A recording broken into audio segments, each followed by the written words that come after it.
Bagamat itinuturing na mythical creature lamang o bunga ng imahinasyon ng dragon, laganap ito sa iba't ibang kultura lalo na sa Asya. Pero may ilang hayop din na for real o yung nabubuhay talaga. Ang tila kamag-anak daw o living relative ng dragon. So Rango, galing nga yun sa animated film na Rango, which is yung lizard chameleon.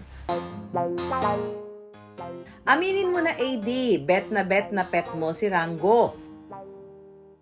As you can see dito sa buntot niya, bali na siya. So simula hatchling pa lang siya, ganito na yung buntot niya. Akala ko nga na matatanggal to ng baby pa siya pero good thing na lang na hindi naman to na-amputate. So yun, ma-visible lang siya. Pero I wonder, anong uri ba ng hayop ang bearded dragon? Ang bearded dragon ay isang reptile, no? Dahil yung mukha niya talaga mukhang dragon at yung kanyang pinakababa na meron tulis-tulis na na-expand niya yan at nag-iibang kulay, nagkukulay itim na mukha siyang beard. Kaya tinawag siya na bearded dragon. Mukha mang madali para sa mga bearded dragon ang makapag-adjust sa ating klima.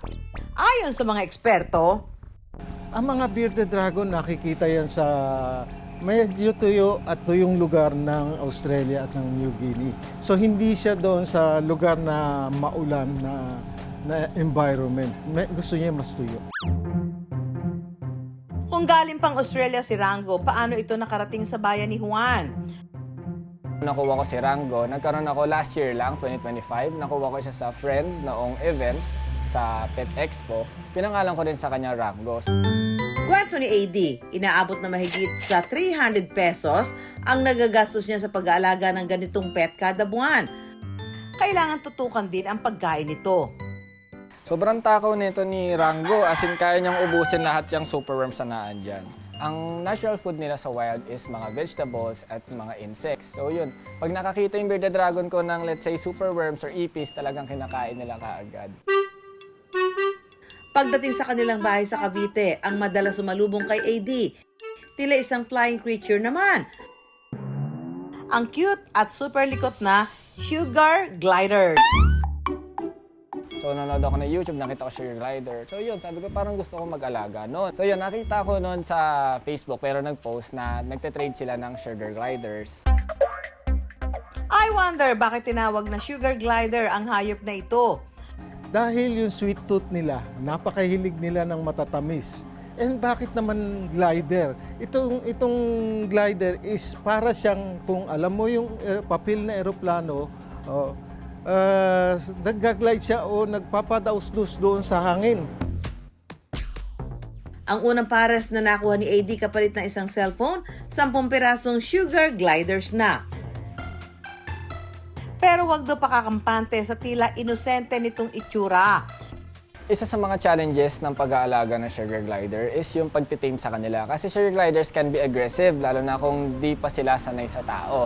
Pag di pa nila kilala yung owner nila, talagang mga atake at nangangagat sila. Pero once naman nakilala nila yung owner nila o yung tao, sobrang lambing ng mga yan.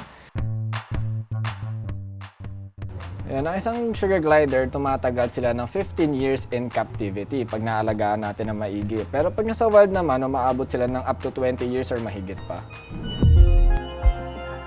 Pero bago makapag-alaga ng exotic pet tulad ng bearded dragon at sugar glider, may mga regulasyon ang DENR o Department of Environment and Natural Resources na kailangang sundin. Pwede pong alagaan ng mga exotic animals. Basta po, meron tayong sapat na kakayahan tsaka kaalaman po para alagaan sila. At may permit po, syempre. Ito po kasi ginagawa po natin yung pagpa-permit po para matrack po natin yung dami po saka yung kung nasaan po yung mga exotic animals na to. Kasi possible po silang threat sa ating ecosystem po kung sakaling makawala sila.